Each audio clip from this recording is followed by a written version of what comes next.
She came to the lighthouse to escape her voice. The sea kept turning, indifferent to her silence. Inside the walls, a diary waited in the dark. Some truths outlive the people who couldn't speak them. Have you ever hidden words you should have said? The lighthouse stood like a memory at the edge of the world. Kyle arrived at dusk, when the sky bled gray into the sea. The beam swept wide across the water, slow and deliberate. She carried one suitcase and a need to disappear. The gravel path crunched beneath her boots. Salt hung thick in the air, sharp and metallic, clinging to her throat. She stopped at the door. Paint flaking, hinges red with rust, and pressed her palm flat against the wood. It was cold, solid, real, the kind of real she hadn't felt in months. Inside, the air was different. Stale, but not dead, like a room holding its breath. Dust spiraled in, the last light streaming through salt-streaked windows.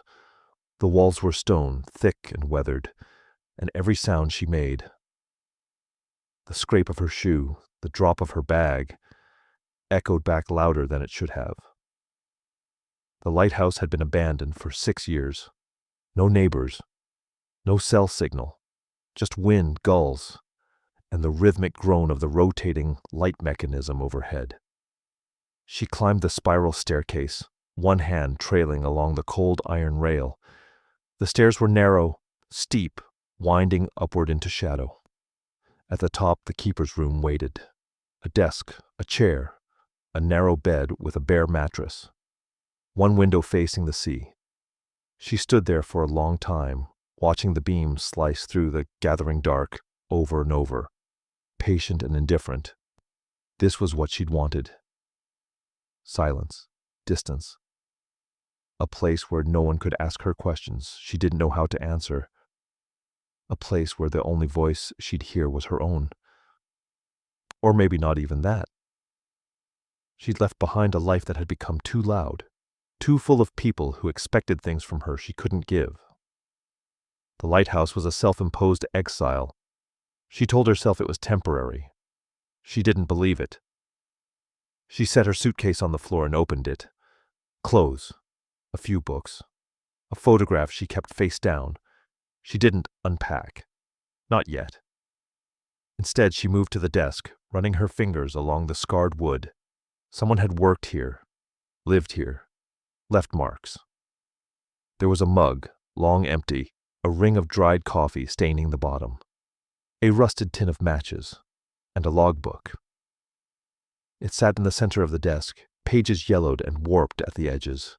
She lifted it carefully, felt the weight of it in her hands. The cover was cracked leather, soft with age. She opened it to the first page. The handwriting was cramped, deliberate. Each letter formed with care, as if the act of writing itself mattered more than speed.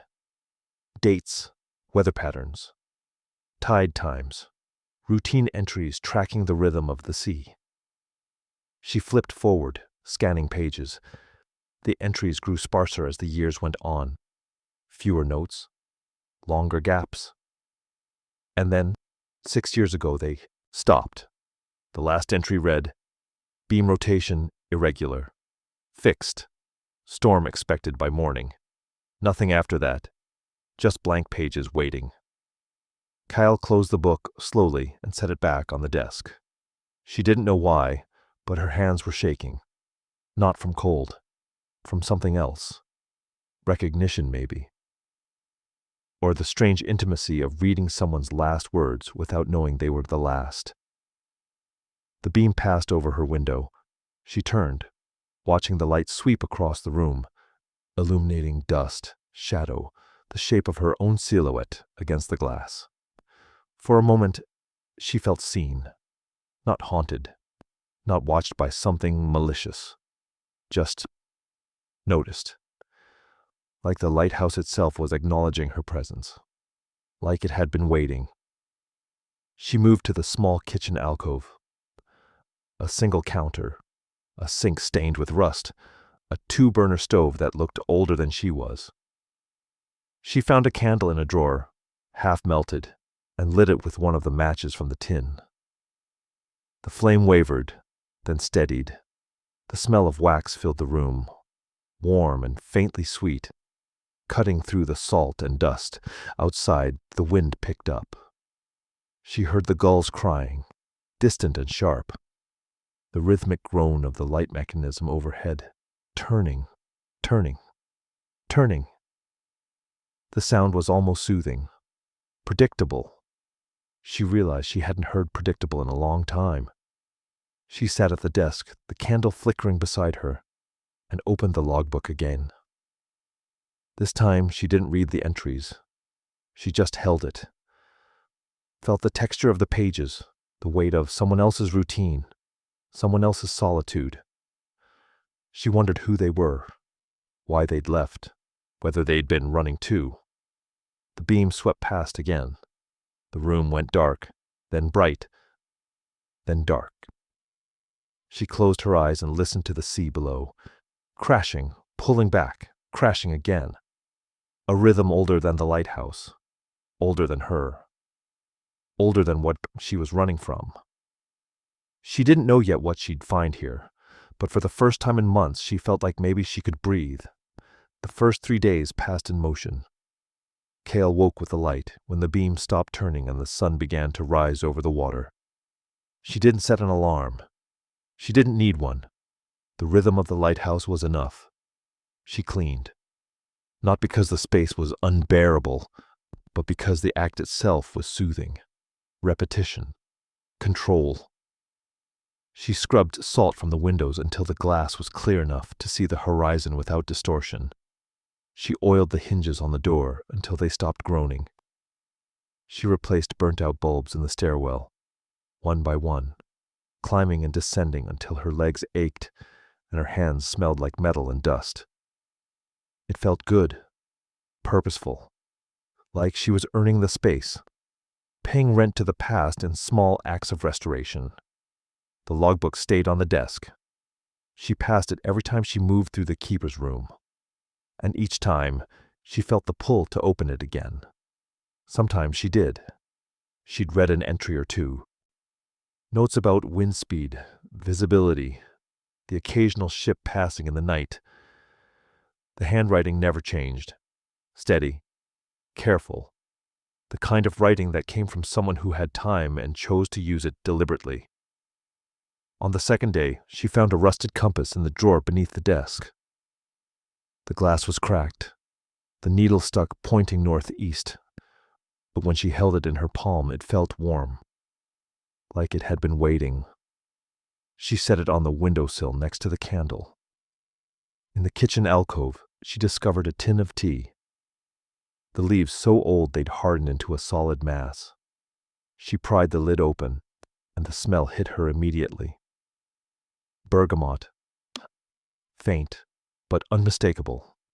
She wondered if the keeper had drunk it every morning, standing at the window, watching the light fade into day.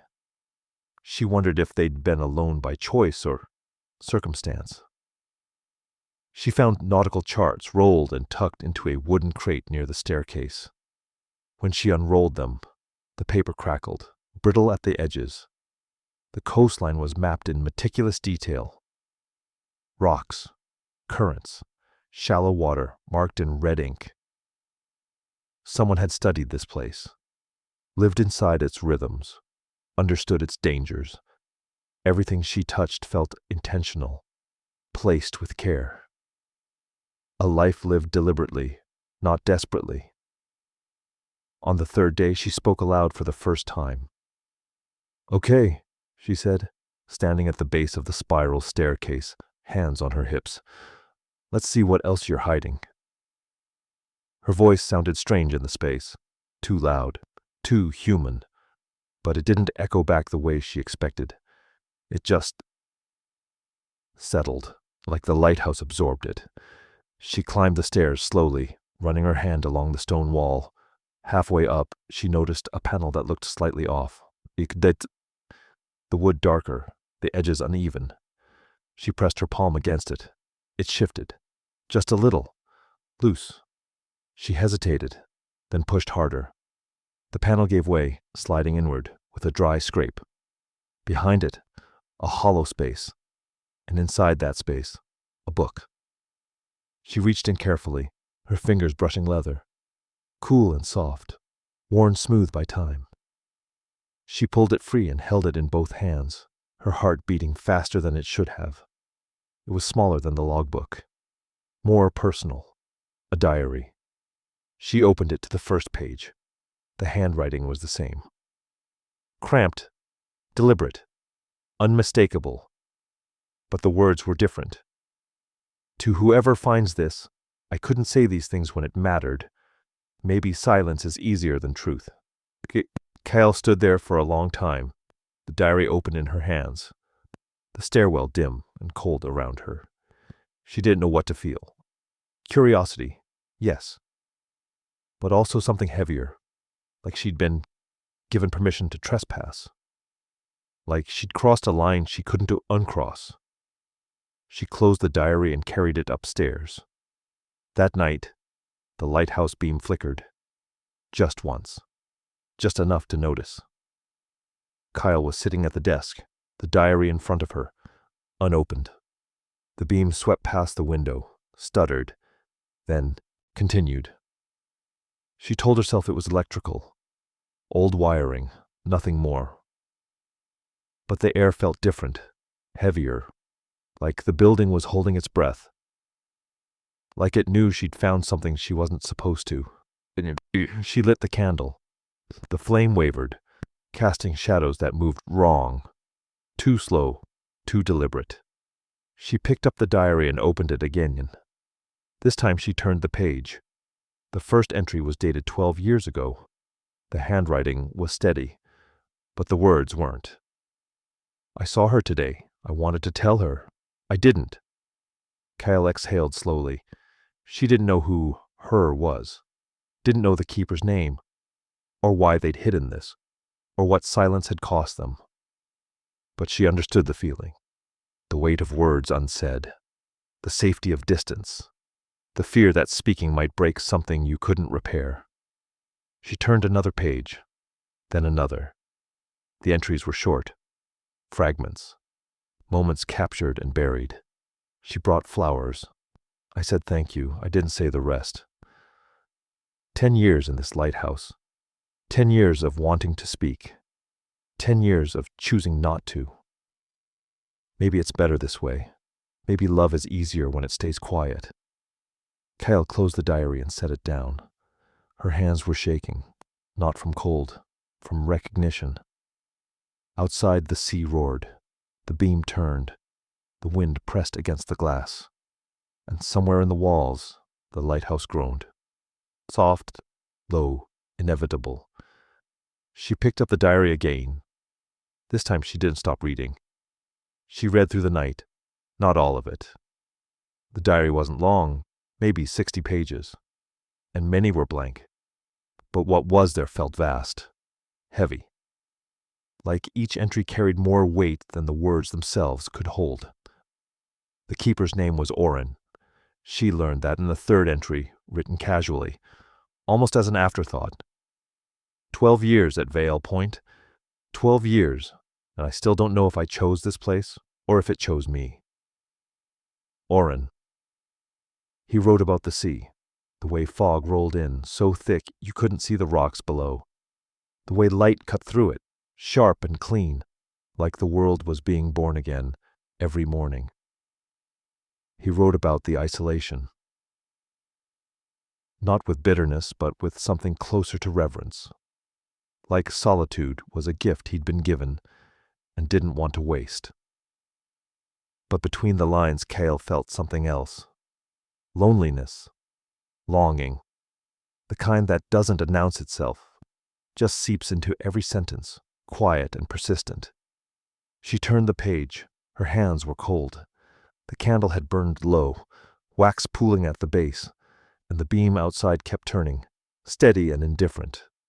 Misa visited today, brought bread and asked if I needed anything from town. I said no. I wanted to say yes. I wanted to say stay. M. The letter appeared again, 2 pages later. Then again. Then again. Always brief. Always restrained. M. Laughed at something I said. I didn't realize I could still make someone laugh. She stayed for tea. We talked about nothing. It felt like everything. I wanted to tell her. I didn't. Kyle read the words aloud without meaning to. Soft. Testing them in her own voice. They felt familiar. Too familiar. She closed the diary and pressed her palms flat against the desk, trying to slow her breathing. She recognized this. The paralysis. The careful distance. The belief that silence was safer than honesty. That wanting something didn't mean you deserved to ask for it. She'd come to the lighthouse for the same reason Oren had stayed. To hide. To wait. To let the noise of the world fade until all that was left was the sound of the sea and the turning of the light. She opened the diary again. This time she didn't stop. The entries spanned years. Oren never used M's full name, never explained who she was or why she visited. But the pattern was clear. She came every few weeks, sometimes more, sometimes less. And every time, Oren wrote about her the way people write about weather, inevitable, beautiful, beyond control. M asked if I was lonely. I lied. She said I should come to town more often. I said maybe. I won't. 10 years in this lighthouse, 10 years of wanting to speak, 10 years of choosing not to. Cale's throat tightened. She set the diary down and stood, moving to the window. The beam swept past, illuminating the water below. Dark, restless, endless. She pressed her forehead against the cold glass and exhaled slowly. Her breath fogged the surface, then faded. She'd left someone behind too, not in the same way, not with the same silence, but close enough. Close enough that reading Oren's words felt like looking into a mirror she'd been avoiding for months. She returned to the desk, turned another page, and stopped. A photograph had slipped free from between the pages, landing face up on the desk. She picked it up carefully, holding it by the edges. A woman, standing at the lighthouse door, smiling. She was younger than Kyle expected, maybe in her 40s when the photo was taken. Dark hair pulled back, eyes warm. She held a wicker basket in one hand, and the sunlight behind her made her look like she was glowing. Cale turned the photograph over, marking on the back, written in Oren's careful handwriting, Marith, 2018. Marith. Cale stared at the name. M. Not a stranger, not a symbol. A real person. Someone who'd stood where Cale was standing now. Someone who'd brought bread and tea and laughter into this cold, isolated place. Someone Oren had loved and never told. She sat back down, the photograph still in her hand, and opened her laptop. The Wi-Fi was weak but functional. She typed the name into the search bar. Marith. Vial Point. Lighthouse. It took less than a minute to find her. A local directory listing, a phone number, an address in the village 20 minutes south along the coast. Still there. Still close. Cal closed the laptop slowly. Her heart was beating too fast. She didn't know what she'd expected. Maybe that M had moved away, or passed, or disappeared into the same silence Oren had. But she was real. Alive 20 minutes away. She looked down at the diary, then at the photograph, then back at the window where the beam kept turning. The lighthouse felt different now. Not empty, not waiting, just watching. She picked up the diary again and read the next entry. She asked me once if I believed in second chances. I said yes. I didn't tell her I'd already missed mine. Cale closed the book and stood. She didn't know what she was going to do yet. But she knew she couldn't stay still anymore. Something had shifted. Something had pulled tight inside her, like a rope she didn't know she was holding until it started to move. She walked to the window and looked out at the water. The beam swept past. Once, twice, 3 times. She whispered to the glass, to the room, to the past that was still here. Who was she to you? The lighthouse didn't answer, but the wind outside picked up, and somewhere below, the sea crashed harder against the rocks. She drove to the village the next morning. The photograph sat in her passenger seat, face up. Mareth's smile caught in sunlight that no longer existed. Kyle kept glancing at it, checking, like the image might change if she looked away too long. The road hugged the coast. On her left, the sea stretched flat and gray under low clouds. On her right, hills rose steep and green, dotted with stone cottages and wooden fences that looked older than the roads themselves. She passed a church, a pub, a general store with faded paint, and a bench out front where 2 men sat drinking coffee, watching her car pass with the kind of attention that came from knowing everyone who belonged and noticing everyone who didn't. She found Mareth's house at the end of a narrow lane, small, whitewashed, a garden out front with roses climbing the fence, their blooms heavy and starting to fade.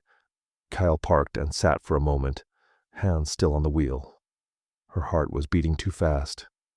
She didn't know what she was going to say, didn't know if she had the right to say anything at all. She picked up the photograph and got out of the car. Mareth answered on the second knock. She was older than in the photograph, 60, maybe more, but her eyes were the same, warm, careful. She looked at Cale with the kind of wariness that came from too many strangers showing up with questions. "Can I help you?" Her voice was soft, measured. Cale held up the photograph. "I found this, at the lighthouse. I think you knew the man who lived there." Mareth's face changed, not immediately, just a slow shift, recognition, then something heavier, grief maybe, or memory that felt too close to touch. She stepped back and opened the door wider. "You better come in." Inside, the house smelled like tea and wood smoke. The walls were lined with photographs. Family, friends, moments caught and framed.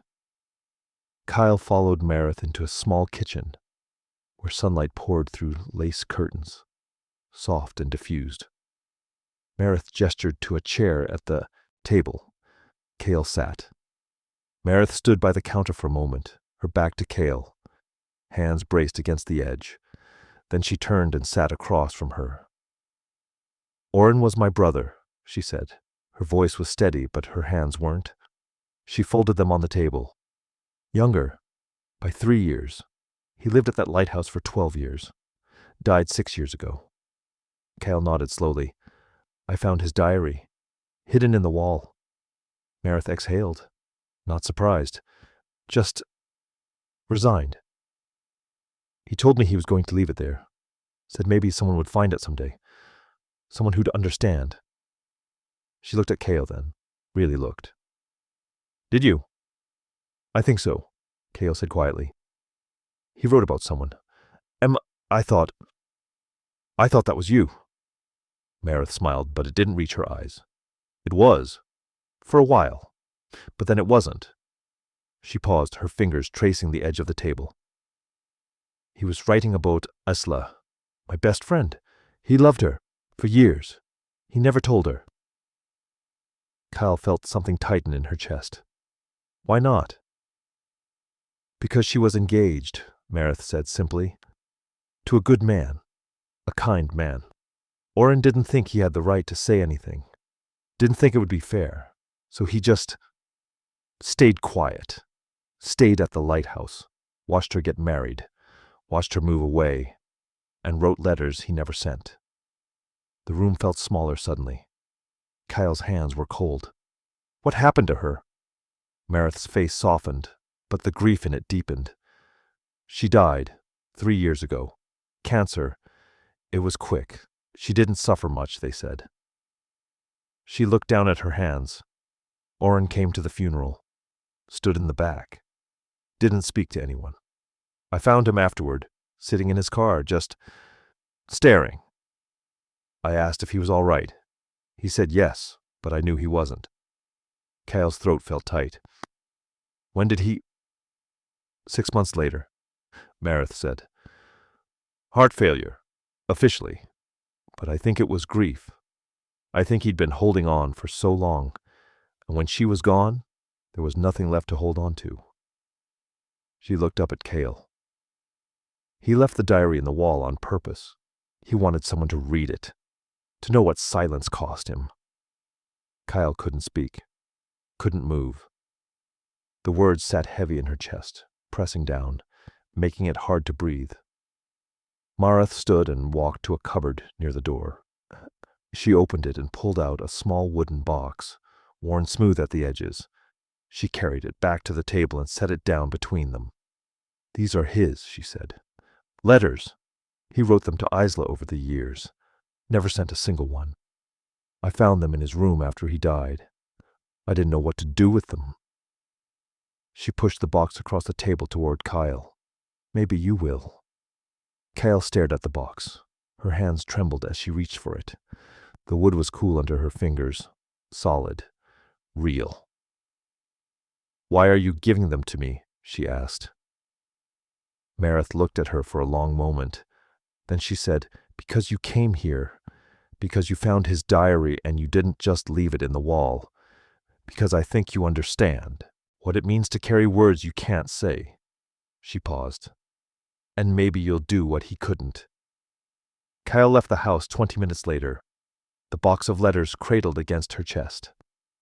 Marith stood in the doorway, watching her go, one hand raised in a small, tired wave. Kyle got into her car and set the box on the passenger seat next to the photograph. She started the engine, then stopped. Her hands were shaking. Her vision blurred. She pressed her palms against her eyes and tried to breathe. And then, for the first time since arriving at the lighthouse, she cried. Not for Oren, not for Isla. For herself, for the person she'd left behind, for the words she'd never said, for the silence she'd chosen, because it felt safer than truth. She cried until her chest ached and her breath came ragged and uneven. And when she finally stopped, when the tears dried and the world came back into focus, she looked at the box of letters and understood. This wasn't just Oren's story. It was hers. She drove back to the lighthouse in silence. No radio, no open windows, just the hum of the engine and the weight of the box on the seat beside her. The road felt longer this time, like the distance between the village and Vale Point had stretched while she was gone. When she arrived, the lighthouse looked the same. Stone, solid, indifferent. But it felt different, like it had been waiting for her to come back with the truth. She carried the box inside and set it on the desk next to the diary. For a long time, she just stood there, staring at it. The wood was dark, almost black in the places where hands had touched it over the years. Oren's hands, Marith's, now hers. She sat down, opened the lid. The letters were bundled in stacks, tied with twine that had gone brittle with age. She lifted the first bundle carefully and untied it. The paper was thin, yellowed, covered in Oren's careful handwriting. She unfolded the first letter and began to read. Dear Isla, I saw you at the market today. You were buying apples. You were laughing at something the vendor said. I stood 3 stalls away and watched. I didn't come closer. I told myself it was because I didn't want to interrupt. But that's not true. The truth is I didn't know what to say. I never do. I hope you're happy. Oren. Kyle set the letter down. Her hands were shaking. She picked up another. Dear Isla, it's been 6 months since you got married. Marith says you're living in the city now, that you're happy. I'm glad. I am. I keep telling myself that. But at night, when the light turns and the sea is quiet, I wonder what would have happened if I'd been braver. If I'd said something before it was too late. I hope you're happy. Oren. Another. Dear Isla, 10 years. I've been writing these letters for 10 years. I don't know why I keep doing it. You'll never read them. Maybe that's the point. Maybe it's easier this way, to love someone from a distance, to keep the words safe where they can't hurt anyone. I hope you're happy. Oren. Kyle read through them all. 37 letters. 12 years of silence folded into paper and tied with string. Each one began the same. Each one ended the same. And in between, longing, specificity, the ache of watching someone live a life you weren't part of and pretending that was enough. She set the last letter down and pressed her palms flat against the desk. Her chest felt tight. Her throat burned. Oren hadn't just loved Isla. He'd studied her, memorized her, built a version of her in his mind out of stolen glances and overheard conversations and the shape of her laugh from across a room. And he'd carried that love in silence until it killed him. Cal thought about the person she'd left behind, the words she'd never said, the distance she'd chosen because it felt safer than honesty. She'd told herself it was for the best, that some things were better left unspoken. That silence was a kindness, but it wasn't. It was just fear dressed up as consideration. Maybe silence isn't safety. Maybe it's just the slow architecture of regret. If you've ever stood at the edge of something you couldn't say, I'll be here, telling stories like this every week. Subscribe, because some truths don't get easier with time. She stood and climbed the spiral staircase to the top of the lighthouse. The keeper's room was cold. The beam turned overhead, casting light across the dark water in slow, sweeping arcs. She carried the letters with her and stood at the window, watching. The light kept moving. The words had stayed still. For a moment, she considered it, burning them, letting the letters turn to ash and scatter into the sea, erasing the evidence of Oren's silence as if that might undo what it had cost him. But she didn't, because that's what he'd done his whole life, kept the truth hidden, kept it safe. And it hadn't saved him. It had buried him. She set the letters on the desk and pulled out a blank sheet of paper. Her hand hovered over it for a long time. Then she began to write. I don't know if you'll read this. I don't know if I'll send it. But I need to say it anyway, even if it's just to the air, even if it's just to prove to myself that I can. She wrote slowly, deliberately, the way Oren had written. But where his words had stayed hidden, hers would go out into the world. She didn't know what would happen after that. Didn't know if it would fix anything. But at least it would be said. At least it would be true. She wrote through the night, and when she was finished, when the sky outside began to lighten, and the beam overhead slowed to a stop, she folded the letter and set it beside Oren's. 2 people, 2 silences, one breaking. The lighthouse groaned softly, the way old buildings do when they settle. Kyle closed her eyes and listened to the sea below. It sounded different now, not threatening, not indifferent, just constant. She picked up her letter and held it against her chest. Her heart was beating too fast. Her hands were cold, but she felt something she hadn't felt in months. Ready. She waited until morning, not because she needed the light, but because what she was about to do felt too fragile for darkness, too sacred for the turning beam and the groaning walls. It needed daylight, witness, the world awake. She folded her letter carefully, the creases sharp and deliberate. Then she gathered Oren's letters, all 37 of them, tied in their brittle twine, and placed them in the box. She carried both down the spiral staircase, her footsteps echoing louder than they should have. At the door, she paused, looked back at the keeper's room. The desk, the logbook still open to Oren's last entry. The candle burned down to nothing. She didn't say goodbye. She just left. The drive to the village felt different this time. The road didn't stretch. The hills didn't loom. The sea on her left was gray but calm, its surface smooth as glass. She kept her hands steady on the wheel, her letter folded in her jacket pocket, the box of orange letters on the seat beside her. When she reached the post office, she sat in the car for a long time. Her heart was beating too fast. Her hands were cold. She looked down at the letter in her lap and read the first line again. I don't know if you'll read this. I don't know if I'll send it, but I need to say it anyway. She'd written it. That part was done. But sending it, that was different. That was irrevocable. Once the letter left her hands, there was no taking it back. No pretending she hadn't said what she'd said. No safety in silence anymore. She thought about Oren. 12 years of letters tied with string and hidden in a box. 12 years of wanting to speak and choosing not to.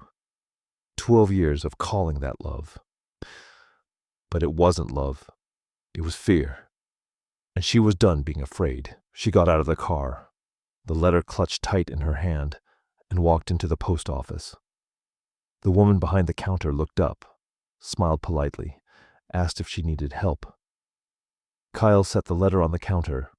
Her voice came out steadier than she expected. I need to mail this. The woman weighed it, applied the stamp, dropped it into the bin behind her. Just like that. Gone. Done. Sent. Kyle stood there for a moment, staring at the empty counter.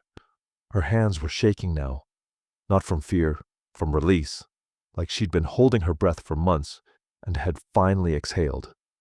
She drove to Mareth's house next. The roses in the garden were still heavy, still fading. Mareth answered the door, wearing the same careful expression as before. Warm but wary. When she saw Cale holding the box, her expression changed.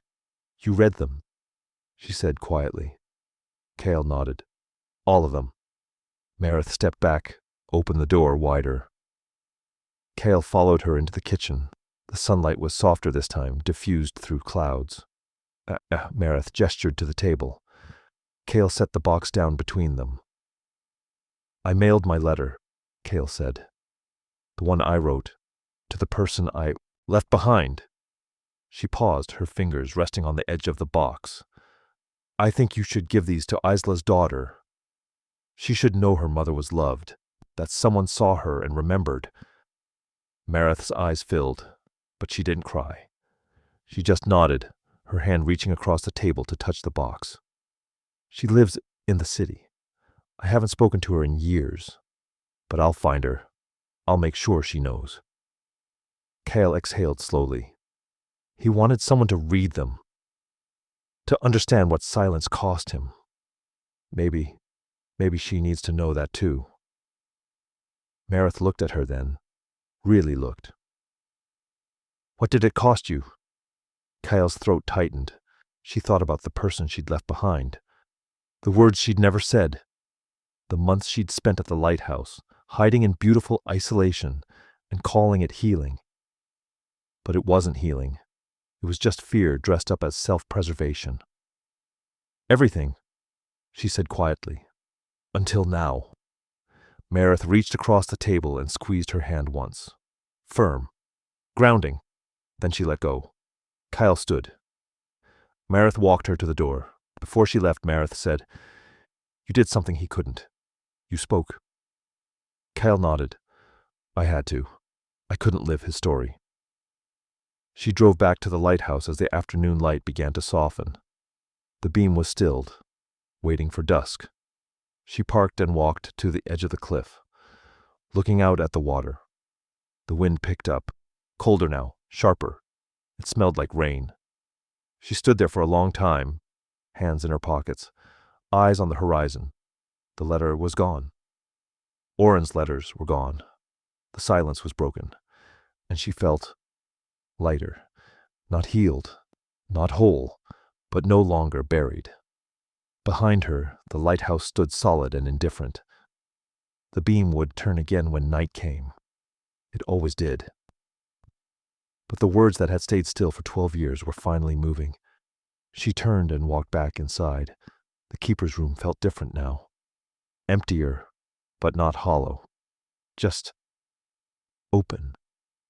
Like something had been released and the space was still adjusting to the absence. She sat at the desk and closed the logbook. Ran her fingers over the worn leather one last time. Then she stood, walked to the window, and watched the sea.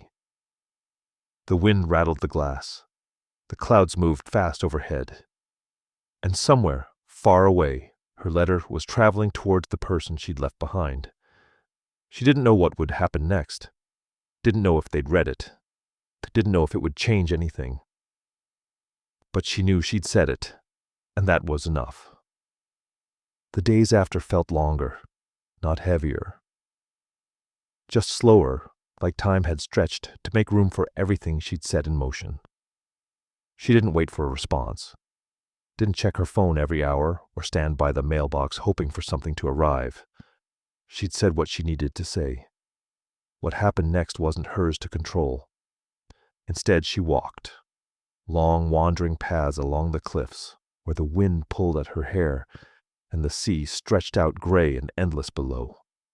The lighthouse stood behind her, its beam turning through the fog each night, steady and indifferent.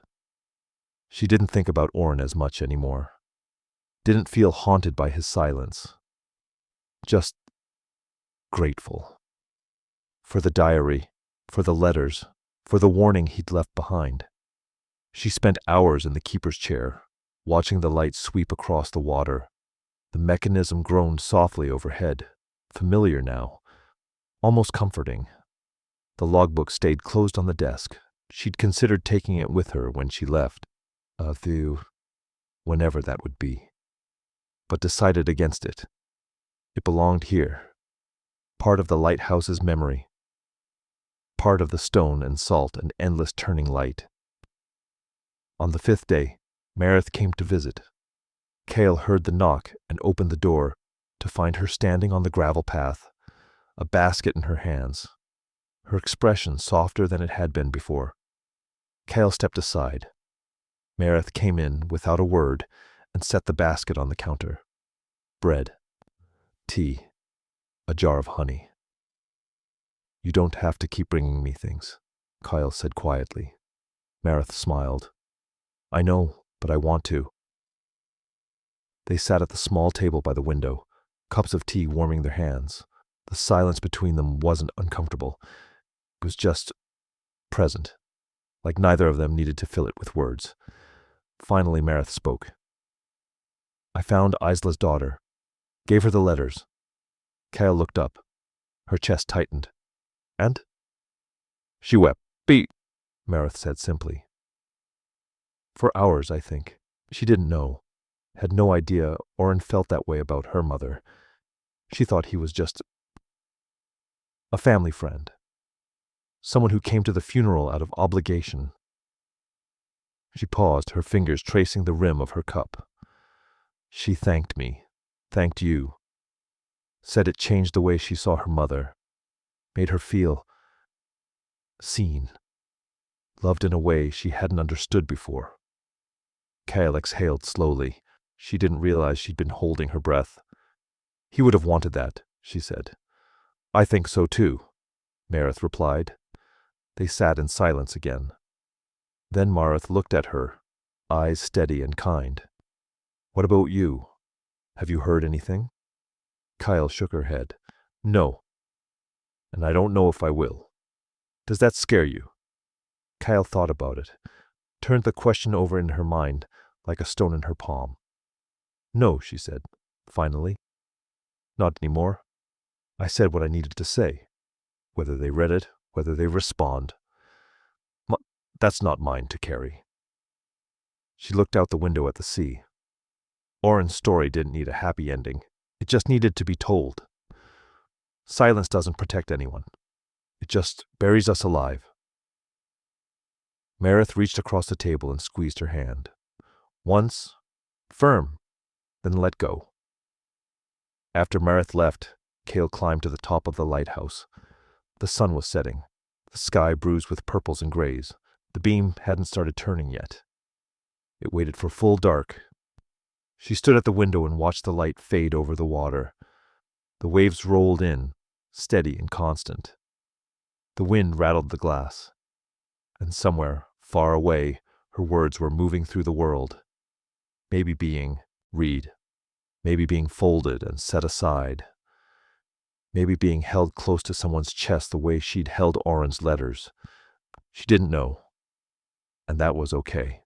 The light doesn't chase anything, she thought. It just keeps moving. Steady. Inevitable. It doesn't need permission.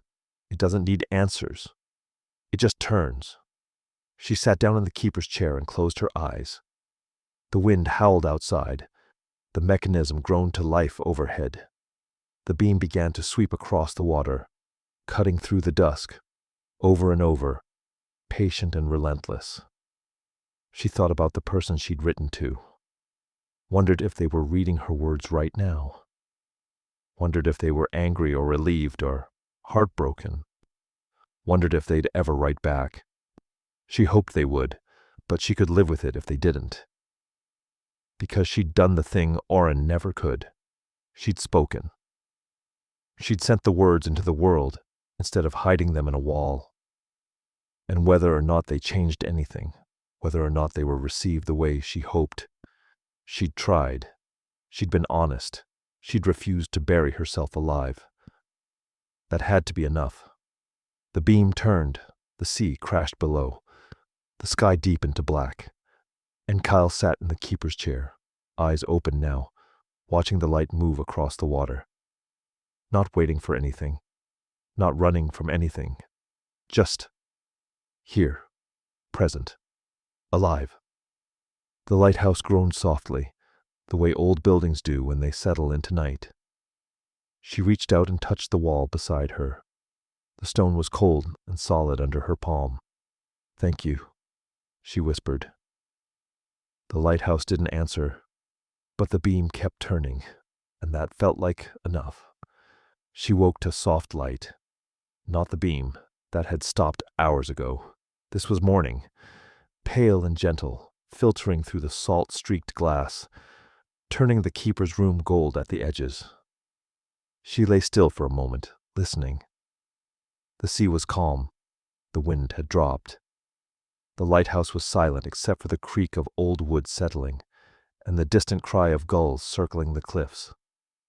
She got up slowly, dressed, and walked outside. The air was cool and clean, carrying the smell of salt and wet stone. The path to the lighthouse was overgrown with wild grass and weeds, tough and stubborn in the thin soil. She stood there for a moment, looking at it. Then she walked back inside and found a pair of gardening gloves in the cupboard beneath the stairs. Meredith had left them weeks ago, along with a small trowel and a packet of wildflower seeds. She knelt at the edge of the path and began to dig. The soil was rocky and hard, but she worked slowly, loosening the earth, clearing space. She planted the seeds one by one, pressing them gently into the ground, covering them with soil and patting it down with her palms. She didn't know if they'd grow, didn't know if she'd be here long enough to see them bloom. But that didn't matter. She was planting them anyway. Meredith arrived an hour later, carrying a watering can and a soft smile. She didn't ask what Kale was doing. She just knelt beside her and started planting too. They worked in silence. No words. Just the sound of earth being turned, seeds being buried, hands moving in rhythm. When they finished, Meredith stood and brushed the dirt from her knees. Kyle did the same. "Will you stay?" Meredith asked. Kale looked at the lighthouse. Solid, weathered, no longer haunted, just present. She thought about the letters she'd been writing, not just the ones she'd sent, but the others.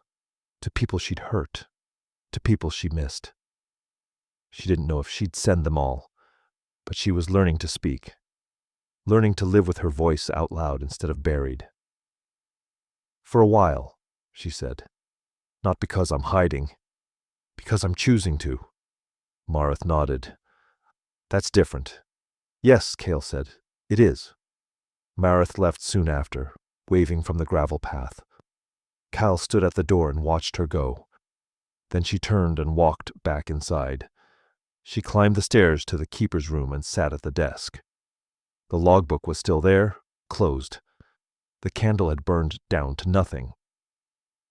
She opened the drawer and pulled out a blank sheet of paper. Not for a letter this time.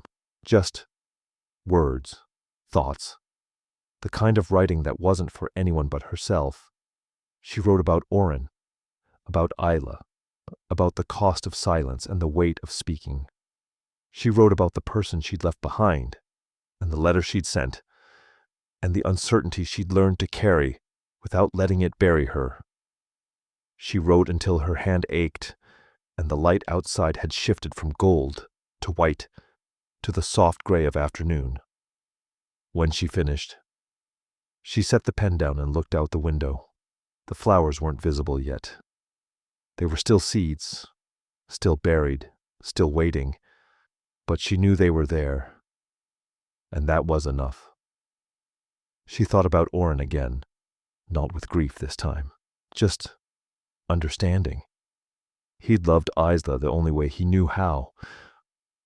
From a distance, in silence, with words that never reached her. It wasn't wrong. It was just incomplete. Love isn't always about being together. Sometimes it's about being honest, about letting someone know they mattered, even if the timing was wrong or the outcome uncertain. Oren had loved Isla by letting her go, by not disrupting her life, by carrying his silence like a gift. But Cale was learning something different. She was learning to love herself by finally showing up, by speaking, by refusing to let fear decide what she was allowed to say. She stood and walked to the window. The lighthouse beam was still, waiting for dusk. The sea stretched out calm and gray. The wind moved through the grass, soft and steady. She lit a candle and set it on the windowsill. Not for Oren, not for Isla, not for the person she'd written to, but for herself. For the words finally spoken, for the silence finally broken, for the life she was choosing to live out loud. The candle flickered, then steadied, the flame small but constant. She thought about the beam, about how it turned every night, sweeping light across the water, whether anyone was watching or not. It didn't wait for permission. It didn't need validation. It just moved, steady, inevitable. We all carried lighthouses inside us, she thought. Some of us just forget to turn them on. But the light is always there, waiting, ready, inevitable. She looked out at the sea one last time. The waves kept their rhythm. The gulls circled. The wildflower seeds waited beneath the soil. And Cale stood at the window, candle burning beside her, and didn't flinch at the sound.